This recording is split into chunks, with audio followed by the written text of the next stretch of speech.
नाम तेरो आरती, नाम तेरो आरती, नाम तेरो आरती, मजन मुरारे। हर के नाम बिन जूठे सगल पसारे। नाम तेरो आरती, मजन मुरारे। हर के नाम बिन जूठे सगल पसारे। नाम तेरो आरती, नाम तेरो आसनो, नाम तेरो रेसा, नाम तेरो केसरो ले छिटकारे। नाम तेरो केसरो ले छिटकारे। नाम तेरो आरती, मजन मुरारे। हर के नाम बिन जूठे सगल पसारे। नाम तेरो आरती। नमस्कार मेरे प्यारे भाइयों, मेरे परमात्मा के प्यारे जीव हंसों। मैं परमपिता परमात्मा से यही अरदास करता हूं कि आप सब मेरे भाइयों का विवेक पहले से ज्यादा और ज्यादा और ज्यादा से ज्यादा बढ़ता ही जाए, और ऐसी कोई दुविधा ना रहे जो मेरे प्यारे भाइयों के मन में 1% भी घर कर पाए, 1% भी विचलित कर पाए। मैं कभी नहीं चाहूंगा कि ऐसा कभी भी किसी भाई के साथ हो। हर चीज बिल्कुल क्लियर होती चली जाए, हर दुविधा खत्म होती चली जाए, और मालिक के घर का रास्ता बिल्कुल साफ नजर आता जाए। मैं बस यही अरदास करता हूं बंदी छोड़ सतगुरु परमपिता परमात्मा से। और जो भी आपके जीवन में आपको भ्रमित करने के लिए आए, आप उसे पहचान सको और उससे किनारा कर सको। परमात्मा आपको इतना विवेक बख्शे कि आप स्वयं ही जान सको कि जो भरमाने वाले हैं वो आपको कैसे कैसे मूर्ख बनाने में लगे, कितना भ्रमित करते हैं, कितना उलझाते हैं, और अपनी दुकानें आपके सिर पे चलाते हैं। कहने को तो साधु संत कहलाते हैं, फकीर कहलाते हैं, लेकिन जिन बंगलों में वो रहते हैं भाई, ऐसे बंगले तो राजाओं के भी नहीं होते। कहां से आया ये बंगलों का साजो सामान? अरे आपकी मेहनत की कमाई से आया। आपने अपना पेट काट काट के उनको सेवा में जो पैसे अर्पण किए, रुपए अर्पण किए, उन्होंने उठा के उनको अपने ऐशो आराम में लगा लिया। आपको अभी समझ में आ जाना चाहिए कि साधु फकीर क्या होता है। साधु फकीर वो नहीं होता जो ऐशो आराम में रहते हैं, जो 50-50 लाख की गाड़ियों में घूमते हैं, जो बिना एसी के लैट्रिन बाथरूम भी नहीं जाते, वहां पे भी एसी लगा रखे हैं, जो डनलप के गद्दों के बिना सो नहीं पाते, 12-12 इंच के गद्दों पे सोते हैं। ये सब ऐशो आराम आपकी मेहनत की कमाई से किया जा रहा है। तो मेरे भाई अभी समय है, जाग जाओ। संत फकीरों को पहचानो, उनकी रहनी को पहचानो, वरना ऐसे ही लोग आपको लूट लूट के खत्म कर देंगे। तो मेरे भाई आज का जो सत्संग है बहुत इंपॉर्टेंट है, क्योंकि बहुत से लोगों ने आप लोगों को मूर्ख बना के रखा है कि इस भारतवर्ष में 4 गद्दियां चलेंगी परमात्मा के नाम पे, और वही 4 गद्दियां असली गद्दी होंगी। उन 4 के अलावा सब काल के दूत होंगे। ऐसा भ्रम फैला रखा है इन लोगों ने कि क्या बताऊं। लेकिन परमात्मा ने सारा बंदोबस्त कर रखा है इनके जाल को काटने के लिए। जो दास के मुख से ये सत्संग करवा के आपके भरम जाल तोड़वा रहे हैं मालिक, तो आज हम एक और भरम जाल तोड़ेंगे जो काल के दूतों ने बहुत चालाकी से फैला रखा है कि इस भारत में 4 गद्दियां चलेंगी और वो चारों गद्दियां चारों दिशाओं में जीवों का कल्याण करेंगी। इन चारों गद्दियों के गुरुओं के क्या नाम होंगे? पहला होगा सहते जी, दूसरा चतुर्भुज, तीसरा बंके जी और चौथा धर्मदास। अब इन्होंने क्या भ्रम फैला रखा है कि पहली गद्दी तो धर्मदास जी को दे दी कि धर्मदास जी और उनके जो वंशज हैं वो इस भारत में प्रचार करेंगे, और उसके बाद सहते जी, बंके जी, चतुर्भुज जी अलग अलग दिशाओं में आएंगे, क्योंकि ये कबीर सागर में नाम लिखे हुए थे। इसलिए इन्होंने ये भ्रम फैला दिया, जबकि परमात्मा ने क्या बोला है इसको अच्छी तरह विचार करना है। उन्होंने साफ बोला है कि ऐसी कोई गद्दियां आगे नहीं चलेंगी, क्योंकि ये गुरु गुप्त रूप से पुराने युगों में, पिछले युगों में गद्दियां चला के जा चुके हैं। लेकिन काल के दूतों ने अभी तक ये भ्रम फैला रखा है कि अभी ये तीनों गुरु आएंगे, अलग अलग दिशाओं में अपनी गद्दी की स्थापना करेंगे। ये महाझूठ है। आइए प्रमाण सहित देखते हैं कि कबीर सागर में क्या बताया गया इन चारों गद्दियों के बारे में। आइए देखते हैं क्या कहती है वाणी। बूझ लेहु हो हंस, आदि नाम निज सार है। अमर होए ते वंश, जिन जानो निज नाम को। और मंत्र सब छार, आदि नाम निज मंत्र है। बूढ़ मरा संसार, कह कबीर निज नाम बिन। अब यहां पे साहिब ने बिल्कुल क्लियर कर दिया कि बूझ ले हो हंस, आदि नाम निज सार है। कि हे हंस, इसको अच्छी तरह बूझ लो, समझ लो कि आदि नाम निज सार है। तुम्हारा सार ही आदि नाम है। अब तुम्हारा सार क्या है ये केवल एक भेदी गुरु बता सकता है कि तुम्हारा असली सार है क्या। क्या तुम ज्योति स्वरूप हो? क्या तुम देह स्वरूप हो? क्या तुम श्वासों के स्वरूप के हो? या तुम 3 गुण स्वरूप में हो? क्या है तुम्हारा असली स्वरूप? ये कोई नहीं जानता। ये केवल एक भेदी सतगुरु जानता है, और वो भेदी सतगुरु केवल परमात्मा है और कोई नहीं है। और जब वो भेद बताने आता है तो एक इंसान का चोला धारण करके आता है, क्योंकि इंसान की ही भाषा समझता है। ये अक्षरों के ज्ञान को ही समझता है। इसलिए परमात्मा एक आम इंसान की तरह, एक आम बॉडी, जैसे हमारी बॉडी है, हमारा शरीर है, ऐसा रूप धारण करके आता है केवल वो गुप्त भेद बताने के लिए। और जिसको भी वो गुप्त भेद बताया जाता है उसको भक्ति करने की विधि भी समझाई जाती है। ध्यान विधि बता के उसको सिमरन में लगा दिया जाता है, और गुरु की कृपा से वो नाम विदेही भी प्रकट हो जाता है। अब जिसका तो नाम विदेही प्रकट हो जाता है वो भी भेदी गुरु हो जाता है, और जिसका नाम विदेही प्रकट नहीं हो पाता वो गुरु अधूरा रह जाता है। यहां पे गुरु भी अधूरा रह जाता है, इसको ध्यान से समझ लो।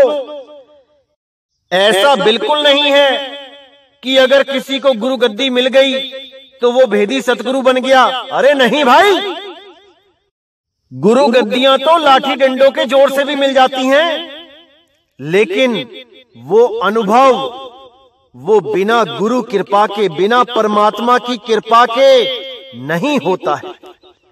चाहे कोई 100 साल भी गुरु गद्दी पे बैठा रहे, अगर वो भजन नहीं करेगा, भक्ति नहीं करेगा, अरदास नहीं करेगा, दुनिया के लिए तो वो गुरु बन के बैठ गया है, लेकिन उसका अपना अंदर हमेशा खाली रहेगा, हमेशा प्यास बनी रहेगी परमात्मा की, क्योंकि उसने भी भजन भक्ति नहीं करी है, केवल लाठी डंडों के जोर से गुरु गद्दी प्राप्त कर ली है।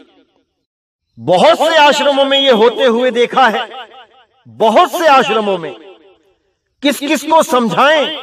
यहां कुएं भांग पड़ी, अरे कुएं में ही भांग पड़ी है, पूरा गांव उस पानी को पी के नशे में धुत हो गया है, किसको समझाएं? तो भाई माया ने बहुत बड़ा जाल बिछा रखा है, इसको समझ के ही तोड़ा जा सकता है, अन्यथा सबके सब इसी माया के जाल में उलझे रह जाएंगे। ऐसे ही लोगों के लिए साहिब ने बोला है,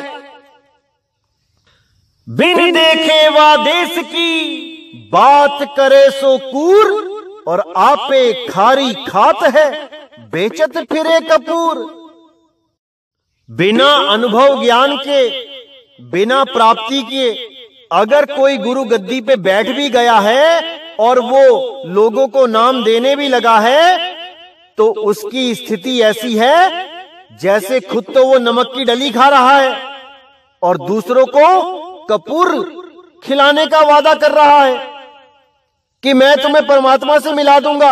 अरे भाई पहले खुद तो मिल लो, उसके बाद ये वादा करो अपनी संगत से। तो ऐसे बहुत से गुरु हैं मेरे भाइयों, बहुत से गुरु हैं जो खुद का अनुभव तो उनका जीरो है, लेकिन बड़ी बड़ी संगत को संभाल के बैठे हैं, केवल इसी भ्रम में डाल के कि मैं गुरु बन गया हूं, मुझे गद्दी मिल गई है। ऐसे लोगों को नकली कड़िहार बोला है कबीर साहब ने। और नकली कड़िहारों का क्या हाल होता है, आने वाले सत्संगों में सब बताया जाएगा।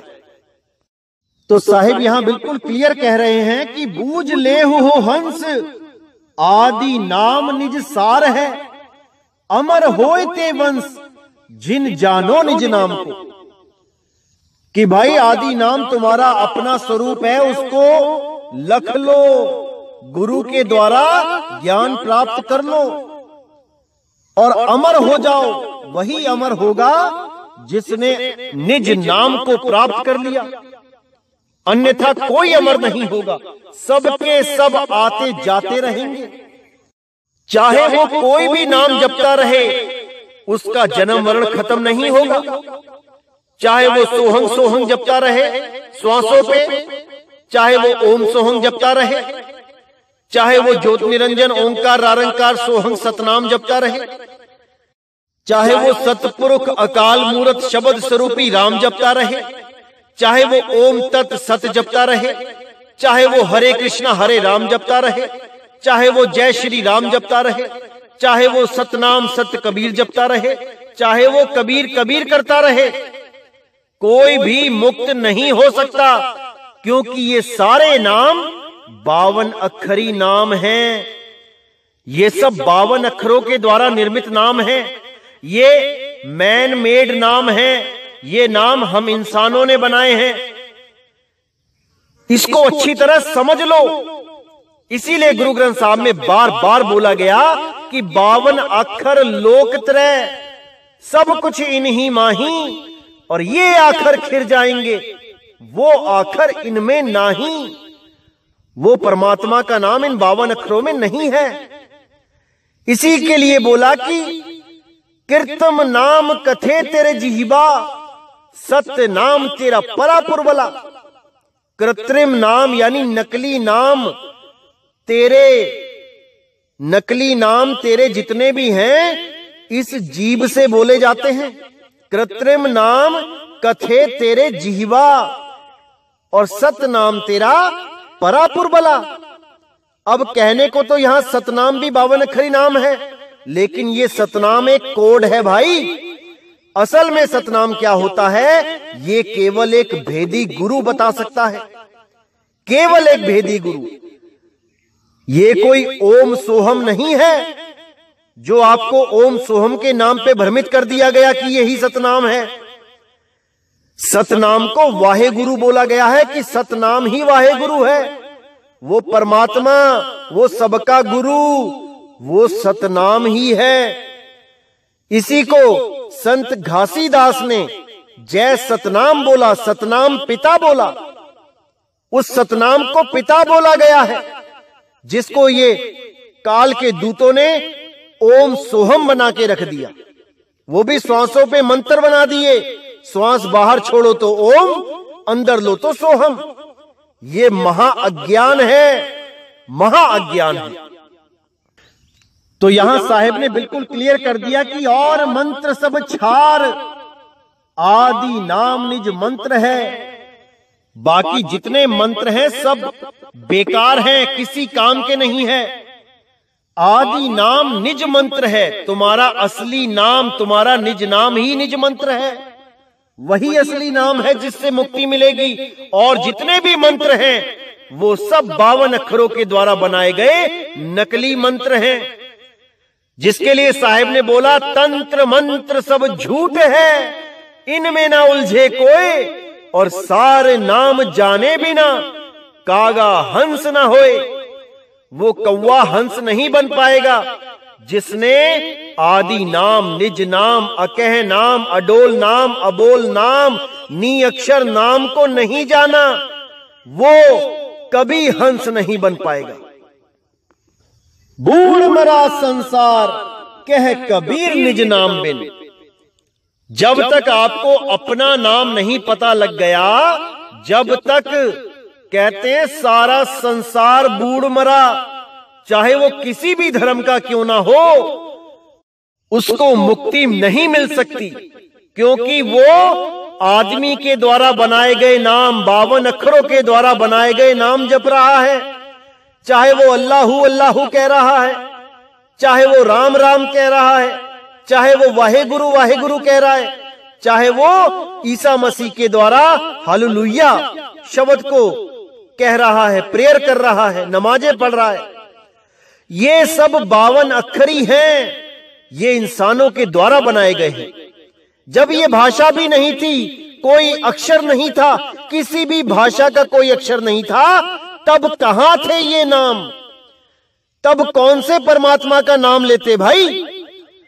ये सारे नाम, ये सारे मंत्र, ये सारे कलमा, ये सारी प्रेयर्स, ये सारी आरतियां, ये तब बनी है भाई जब ये अक्षरों की खोज हो चुकी थी। अक्षरों की खोज से पहले ये सब के सब नहीं थे, एक भी नाम नहीं था। जैसे ही अक्षर बने वैसे ही नाम बनने लगे। तो जब ये अक्षर नहीं थे तो क्या परमात्मा नहीं था? परमात्मा तो तब भी था। जैसे इस धरती पे पानी आया, जब पानी आया तब छोटे छोटे जीव जंतु इस पानी में पैदा हुए। तब इंसान नहीं था और ना ही उसने पानी का कोई नाम रखा था। तो जब तक पानी का नाम नहीं रखा था, उससे पहले क्या पानी नहीं था? पानी तो था, लेकिन उसका नाम नहीं रखा गया था। इसीलिए परमात्मा है, था, सदा रहेगा, चाहे उसका कोई भी नाम रखो या ना रखो, वो तो सदा सदा अटल अविनाशी है। अब अगर आपको पानी का नाम नहीं पता तो क्या आप पानी पी नहीं सकते? आपकी प्यास नहीं बुझेगी?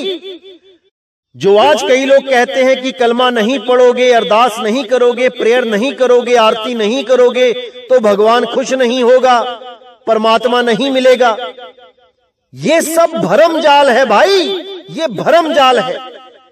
परमात्मा तब भी था, परमात्मा आज भी है, परमात्मा कल भी रहेगा। वो किसी भाषा का गुलाम नहीं है, वो किसी मंत्रों का गुलाम नहीं है कि आप मंत्र बोलोगे तो वो आ जाएगा भागा हुआ, और अगर आपको मंत्र नहीं पता तो वो आपकी कोई मदद नहीं करेगा। ये सब भरम जाल है मेरे भाई, जितना जल्दी हो सके इसको त्याग दो। वो परमात्मा आपके पास है। घट घट मेरा साइया, सुनी सेज न कोई, बलिहारी व घट की, जिस घट प्रगट होई।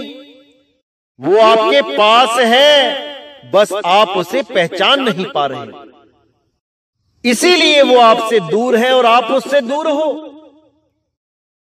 इसीलिए गुरु ग्रंथ साहब में भी बोला गया कि एका संगत इकत ग्रह बसते, मिल बात न करते भाई। एक वस्तु बिन पंच दुहेले, ओह वस्तु अगोचर ठाई। यानी एका संगत इकत ग्रह बसते, यानी दोनों साथ हैं और एक ही घर में रहते हैं, लेकिन मिल बात न करते भाई। एक घर में होते हुए भी वो दूर हैं, वो आपस में बात नहीं करते। क्यों नहीं कर पाते?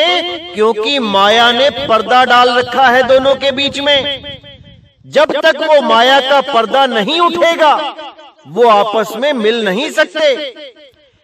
इसी माया का पर्दा हटाने के लिए परमपिता परमात्मा एक गुरु का रोल करने आते हैं, एक आम इंसान बन के आते हैं और जीवों को समझाते हैं, लेकिन बिल्कुल भी किसी को खबर नहीं लगने देते कि वो कौन है। सबको यही लगता है कि वो एक आम इंसान है, एक आम भगत है, वो तो संत कबीर भगत कबीर है। लेकिन जो भी ज्ञानी पुरुष हैं, वो ये भली प्रकार जानते हैं कि इस पूरे ब्रह्मांड में, इस पूरी दुनिया में जो पहला ज्ञानी पुरुष है, वो स्वयं सत्य कबीर है। लेकिन इस भेद को कोई बिरला ही जानता है। कहने को तो बहुत से लोग कह देते हैं कि कबीर साहब ही पहले भगत थे, उनसे पहले किसी को ज्ञान नहीं हुआ, लेकिन उनकी बुद्धि भी वहां तक नहीं जा पाती कि भाई उनको ज्ञान कैसे हो गया सबसे पहले।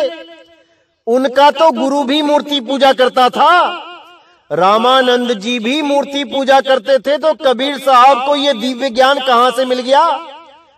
कोई विचार नहीं करता, क्योंकि वहां तक इनकी बुद्धि पहुंच ही नहीं सकती, क्योंकि ये सबको एक दृष्टि से देख रहे हैं। परमात्मा जब इस दुनिया में गुरु बन के आता है, तो वो हमारी तरह गर्भ से नहीं आता कि वो हमारी तरह मां के गर्भ से आता है। अरे जब आप लोग इतनी बात मानते हो कि परमात्मा ने ये दुनिया बनाई, परमात्मा ने खंड ब्रह्मांड बनाए, परमात्मा ने ये सारी सृष्टि बनाई, तो क्या परमात्मा बिना माँ बाप के एक शरीर धारण करके नहीं आ सकता? इतना बेबस समझ लिया है क्या तुमने परमात्मा को?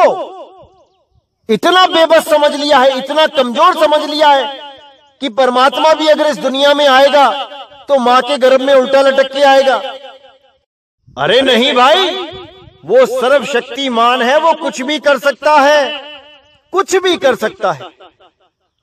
तो इसीलिए वाणी में बोला गया कि एक घर में रहते हैं लेकिन आपस में बात नहीं करते, क्योंकि हमें बात करना ही नहीं आता कि कैसे बात करें। क्योंकि जब तक भेदी गुरु नहीं मिल गया, उससे बात नहीं कर पाएंगे, क्योंकि वो 52 अक्षरों में बात नहीं करता कि वो 52 अक्षरों में बात करेगा। कुछ लोग कहते हैं कि परमात्मा हमारे अंदर बसता है और वो हमारे साथ बातें भी करता है। अब बातों में क्या करता है कि आप कोई सवाल पूछते हो और वो अंदर से जवाब दे देता है। अब इस अवस्था को क्या बोला जाता है, इनको ये तो पता नहीं है, लेकिन इनको लगता है कि हाँ, अंदर से जवाब आ रहा है। और जवाब कौन दे रहा है? वो ज्योति स्वरूपी परमात्मा, वो ज्योत स्वरूपी भगवान कभी गुरु का रूप धारण कर लेता है या कभी किसी इष्ट का, जिसमें आपकी श्रद्धा हो। अब साहिब क्या कहते हैं? संतो तन खोजा मन पाया, मन ही श्रोता मन ही वक्ता मन ही निरंजन राया। कि इस तन को मैंने खोजा तो मुझे मन के सिवा कुछ नहीं मिला अंदर। यही मन ज्योत स्वरूपी बन के बैठा है अंदर, और यही ज्योत सबको भ्रम में डाल देती है कि शायद परमात्मा ज्योत स्वरूपी ही है। अरे भाई, वाणियों में जहां पे भी ज्योति ज्योत समाना लिखा है, उसका भाव ये है कि ज्ञान हो जाना, बुद्धि में प्रकाश हो जाना, रास्ता दिखाई देने लग जाना, ना कि किसी ज्योति की कल्पना करके ज्योति स्वरूप परमात्मा मान के बैठ जाना। इसीलिए वाणी में बोला है मन तू ज्योत स्वरूप है, परमात्मा ज्योत स्वरूप नहीं बोला गया। मन को बोला गया कि तू ज्योत स्वरूप है, अपना मूल पहचान, तू कहां से आया है उसको जान। इसीलिए साहिब ने भी बोला ज्योत स्वरूपी अलख निरंजन धरता ध्यान हमारा। ये प्रकाश रूप में जो निरंजन है, ये मेरा ध्यान धरता है, इसीलिए ये सृष्टि चला पाता है, 3 लोक चला पाता है, नहीं तो चला नहीं सकता। इसके पास अपनी कोई ताकत नहीं है। जैसे आप दिया भी जलाते हो तो दिया इसलिए जला पाते हो क्योंकि आप दिया जला रहे हो। आत्मा की ताकत लेके ये शरीर एक दीपक जला पा रहा है। उस दिए में इतनी हिम्मत नहीं कि वो खुद जल जाए। इसलिए अपनी ताकत को पहचानो मेरे भाइयों, अपनी ताकत को पहचानो, अपने आप को जानो, निज नाम को जानो, निज मंत्र को जानो, निज स्वरूप को जानो। तुम ही हो जो ये शरीर चला रहे हो, तुम ही हो जो ये मन माया 3 गुणों को ताकत दे रहे हो, तुम ही हो जो अपनी सृष्टि चला रहे हो और बार बार इस सृष्टि को बना भी रहे हो। तुम ही जीव हो, तुम ही ब्रह्म हो और तुम ही पीव हो। बस तुम्हें भेदी गुरु नहीं मिल रहा। जिस दिन वो भेदी गुरु मिल जाएगा, तुम्हारी अवस्था को बदल के रख देगा। तुम्हें कोई और परमात्मा ढूंढने की जरूरत नहीं पड़ेगी। अरे तो ही मोही, मोही तो ही, अंतर कैसा। जब भेदी गुरु मिल जाता है और सही साधना बता देता है तो आप में और परमात्मा में कोई फर्क नहीं रह जाता। अब तो जाए चढ़े सिंहासन, मिले हैं सारंग पानी, राम कबीरा एक भय है, कोई ना सके पहचानी। तो भाई इस अवस्था को जानना पड़ेगा, समझना पड़ेगा, बूझना पड़ेगा, तभी आप इस अवस्था को प्राप्त कर पाओगे। नहीं तो ऐसे ही किसी और का नाम जपते जपते काल के मुंह में चले जाओगे। अरे राम राम करता जग फिरे, राम ना पाया जाए। राम राम करके राम नहीं मिलेगा। राम एक अवस्था है और उस अवस्था को प्राप्त करने के लिए एक भेदी सतगुरु की जरूरत पड़ती है, जो आपको सारे भेद बताता है, आपको सही विधि बताता है परमात्म अवस्था को प्राप्त करने की। उसके बाद आप जीव नहीं रह जाते, उसके बाद आपकी अवस्था बदलने लग जाती है। आप जीव से पीव अवस्था में पहुंचने लग जाते हो और जब आपकी भक्ति पूर्ण हो जाती है तब दोनों में कोई अंतर नहीं रह जाता। आत्म परमात्म एको करे, अंतर की दुविधा अंतर मरे। तो इसको अच्छी तरह समझना है मेरे भाइयों, हर चीज को क्लियर कर लेना है, मन में कोई शंका ना रह जाए, एक भी भ्रम नहीं रहना चाहिए मन में। अगर सच में मुक्ति प्राप्त करना चाहते हो तो, क्योंकि भ्रमित करने वाले बहुत आएंगे, बहुत से आएंगे, लेकिन ये आपने देखना है कि भ्रमित होना है या नहीं।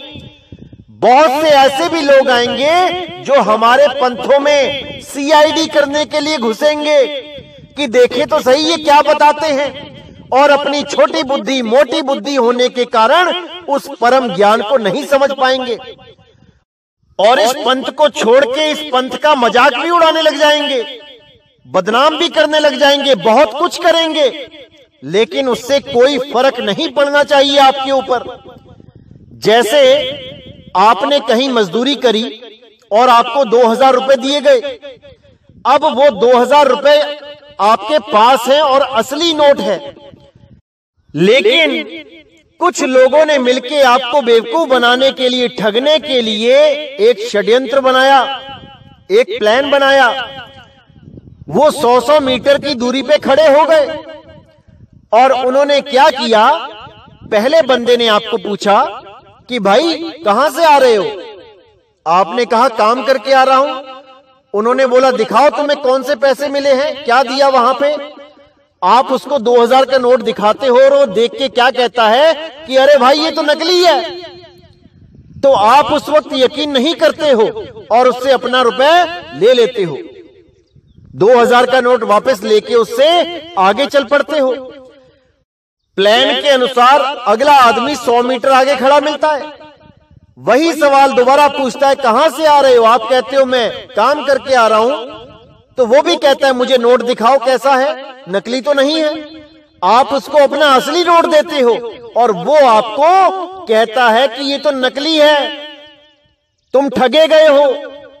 आप फिर भी यकीन नहीं करते हो, आप फिर उस नोट को अपने पास रख के आगे बढ़ते हो।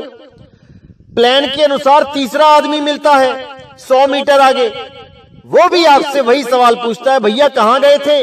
आप कहते हो कि मैं काम करने गया था। वो कहता है नोट दिखाओ कैसा है, असली है कि नकली। आप उसको अपना असली 2000 का नोट दिखाते हो और वो कहता है कि ये तो नकली है। अब जब तीसरा बंदा कहता है तो आपके मन में शंका का बीज उत्पन्न हो जाता है और आपको लगता है कि शायद ये सच में नकली है। और आप जब 100 मीटर आगे जाते हो तो आप स्वयं ही चौथे आदमी से खुद ही पूछने लग जाते हो क्या भैया ये देखना नोट असली है कि नकली। और प्लान के अनुसार वो भी वही बात कह देता है कि यह है नकली और आप उस नोट को वहीं पर फेंक के चले जाते हो। और वो चौथा आदमी उस नोट को उठा के बाकी के साथियों के साथ उसको बांट लेता है, 500-500 रुपए आपस में बांट लेते हैं। ठगा कौन गया? आप ठगे गए। क्यों ठगे गए? क्योंकि आपको पहचान ही नहीं थी नकली और असली नोट की। अगर आपको असली नोट की पहचान होती तो 4 छोड़ो 4000 आदमी भी अगर आपको कह देते कि ये नकली नोट है, आप विश्वास नहीं करते किसी का भी, क्योंकि आपको स्वयं ही उस नोट की परख है कि ये असली है या नकली। इसीलिए मैं सारी वाणियां दिखा के, सत्संग करके आपकी परख शक्ति को बढ़ाना चाहता हूं, ताकि आपको किसी से पूछना ना पड़े कि नितिन दास सच बोल रहा है कि झूठ। अगर आप किसी दूसरे से पूछोगे तो वो अपने अज्ञान को ही रखेगा सामने, क्योंकि उसकी बुद्धि वहां तक नहीं जा पा रही है, उसके पास वो विवेक नहीं है जिससे वो सतनाम की परख कर पाए, उस सच्चे शब्द की परख कर पाए। वो तो यही बोलेगा कि भाई नितिन दास झूठ बोल रहा है, असली नाम तो मेरे पास है। कोई भी ये नहीं बोलेगा कि तुम सही रास्ते पे जा रहे हो, सब यही बोलेंगे कि भाई तुम गलत रास्ते पे जा रहे हो, क्योंकि तुम्हें पहचान नहीं है कि सच्चा रास्ता क्या है और गलत रास्ता क्या है। इसीलिए मैं कहता हूं कि जल्दबाजी में कभी नामदान मत लो, पहले अच्छी तरह समझ लो कि सच्चा रास्ता है क्या। अगर तुमने सच्चे रास्ते को समझ लिया तो मेरे भाई पूरी दुनिया एक तरफ होगी और आप अकेले एक तरफ होगे। और यकीन करना कि पूरी दुनिया में केवल आप ही उस धुरधाम तक पहुंचोगे, बाकी सब इसी 84 में धक्के खाते नजर आएंगे। क्योंकि मेरे भाई सत्य को पहचानना भीड़ का काम नहीं, बिरले हंसों का काम है। अरे लाखन में कोई समझ ना पाई है, कोटि मध्य जानेंगे, कहे कबीर सुनो भाई साधो, हमें बिरले हंस पहचानेंगे। कबीर साहब क्या चीज है ये सब नहीं जान सकते। करोड़ों में कोई एक बिरला हंस पहचानेगा कि वो बंदी छोड़ सतगुरु कबीर है क्या, कि वो कोई आम भगत हैं या वो परमपिता परमात्मा हैं जो देह रूप धारण करके केवल हमारे लिए, हमें समझाने के लिए आते हैं, ना कि खुद भक्ति करने आते हैं कि उनको भगत कबीर बना के रख दिया। तो मेरे भाइयों, इसको अच्छी तरह समझना है। आपने एक एक वाणी को गहराई से समझना है। वाणियों के शब्द पढ़ के तो कोई भी अर्थ लगा लेगा, लेकिन उस भाव को नहीं समझ पाएगा जिस भाव में वो वाणी बोली गई है। उन गुप्त भेदों को नहीं जान पाएगा जिन भेद के बारे में वाणी बताना चाहती है। इन भेदों को केवल वही बता सकता है जिसको परमात्मा ने निर्धारित किया है अपने सारे भेद खोलने के लिए, अन्यथा इसको कोई नहीं बता सकता, कोई नहीं। तो आगे साहिब कहते हैं, कहे कबीर सुनो धर्मदासु, चार गुरु की कथा प्रकाशु। चार गुरु संसार ही कीना, जिनके हाथ जीव मुक्ति दीना। वे हंसन को लोक पठाए, भव सागर जीव बहुर न आए। सार शब्द साहिब का न्यारा, सोई शब्द कहे गुरु उचारा। तो साहिब ने यहां बताया कि हे धर्मदास, अब मैं तुम्हें चार गुरुओं की कथा बताता हूं कि ये चार गुरु क्या हैं, कब हुए, कैसे इन्होंने जीवों को तारा। चार गुरु संसार ही कीना, जिनके हाथ जीव मुक्ति दीना। कि संसार में मैंने चार गुरुओं की स्थापना करी और जो भी जीव उनके पास आए उनको नामदान की बख्शिश करके मुक्त करवाया। तो कहते हैं, सार शब्द काल नहीं पाई, तीन देव की कौन चलाई। शब्द संग हंसा घर जाई, काल अपर बल देख डराई। सार शब्द में तुमको दीना, काल तुम्हारे रहे अधीना।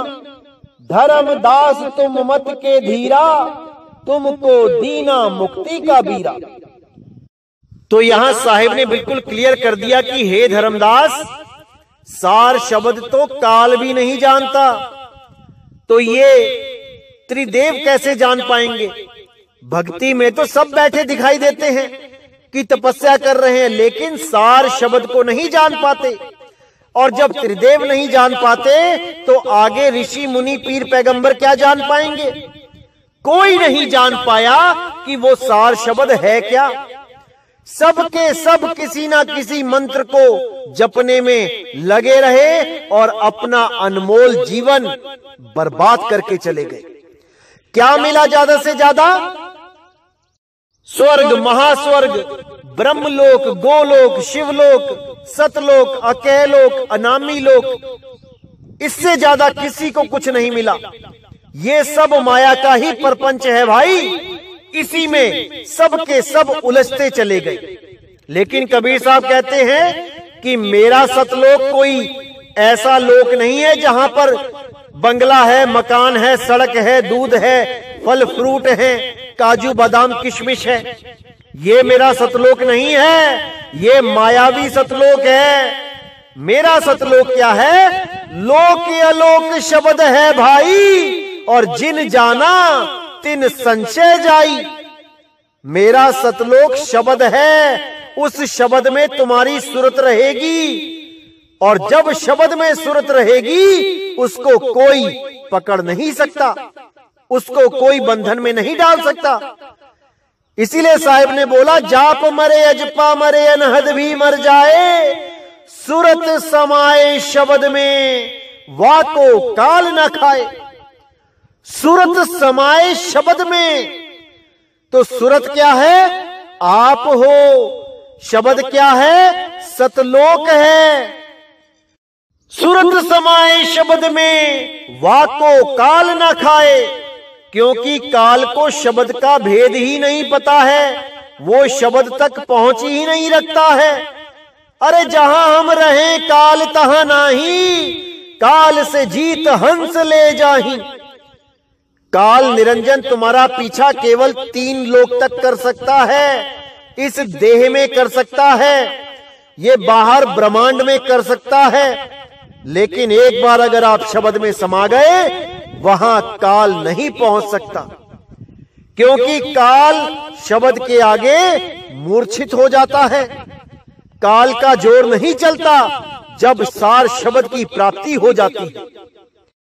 इसीलिए धर्मदास जी को बोला गया कि सार शब्द काल नहीं पाई, तीन देव की कौन चलाई।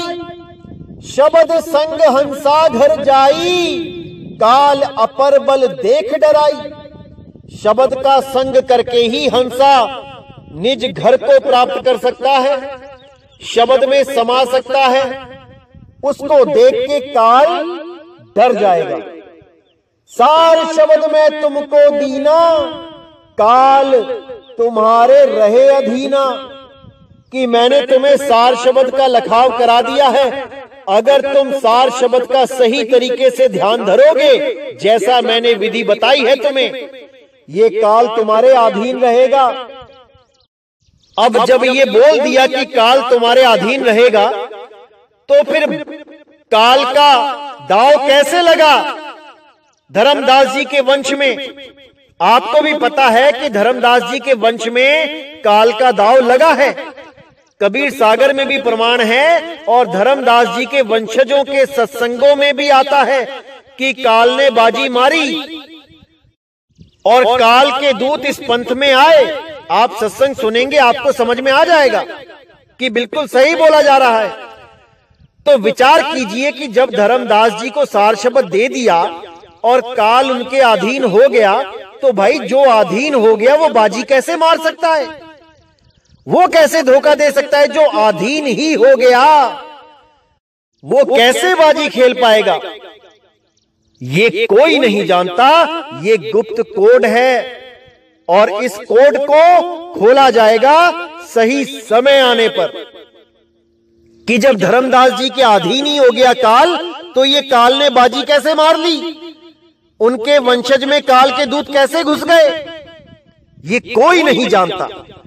सही समय आने पे सारे भेद खोल दिए जाएंगे। तो आगे क्या कहती है वाणी? धर्मदास तुम मत के धीरा, तुमको दीना मुक्ति का बीरा। तुम ते जीव उतरी है पारा, सौंप दीन तो ही जग को भारा।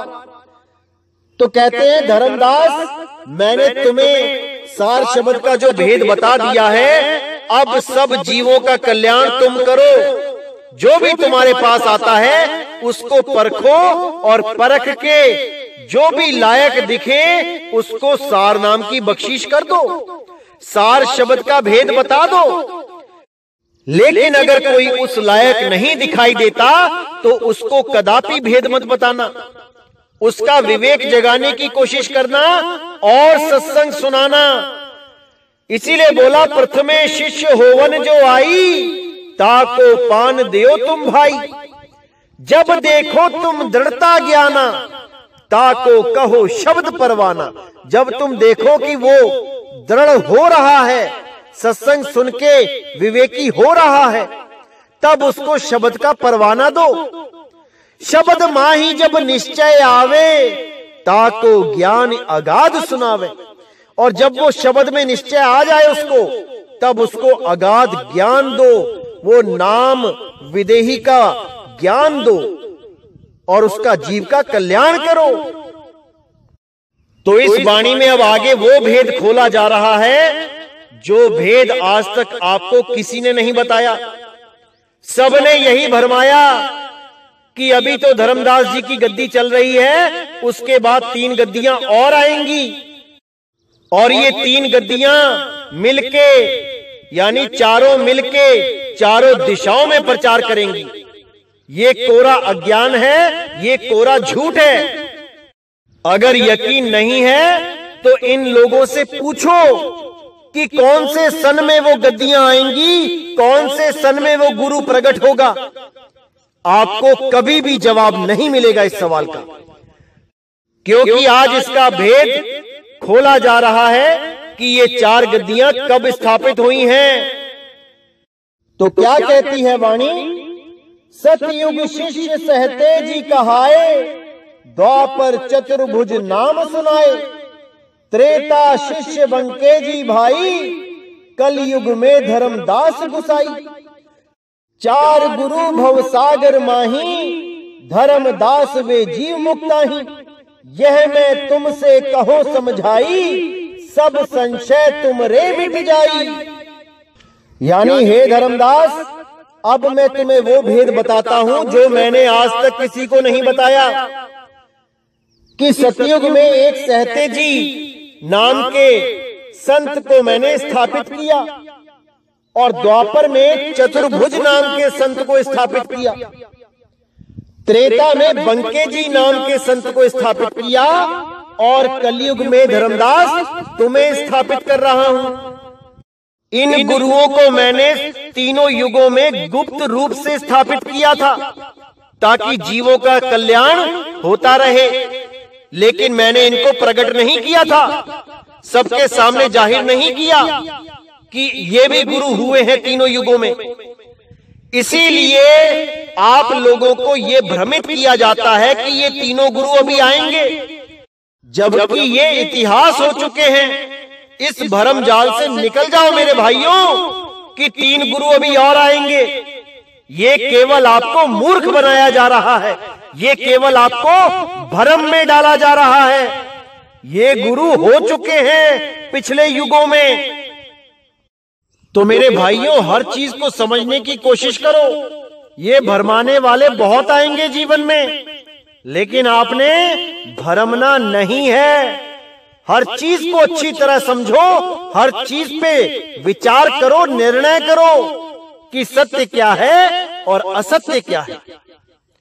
तो आज का सत्संग मैं यहीं समाप्त करता हूं और आने वाले सत्संगों में सारे गुप्त भेद खोल दिए जाएंगे ताकि कोई भी आपको धर्म के नाम पे, परमात्मा के नाम पे मूर्ख ना बना पाए। आपको अपना रास्ता स्वयं चुनना है, अपना कल्याण स्वयं करना है। कोई आपका कल्याण कर नहीं सकता। गुरु तो केवल आपको भेद बता सकता है, आपको उस रहस्य से रूबरू करा सकता है, लेकिन करना आपने ही है।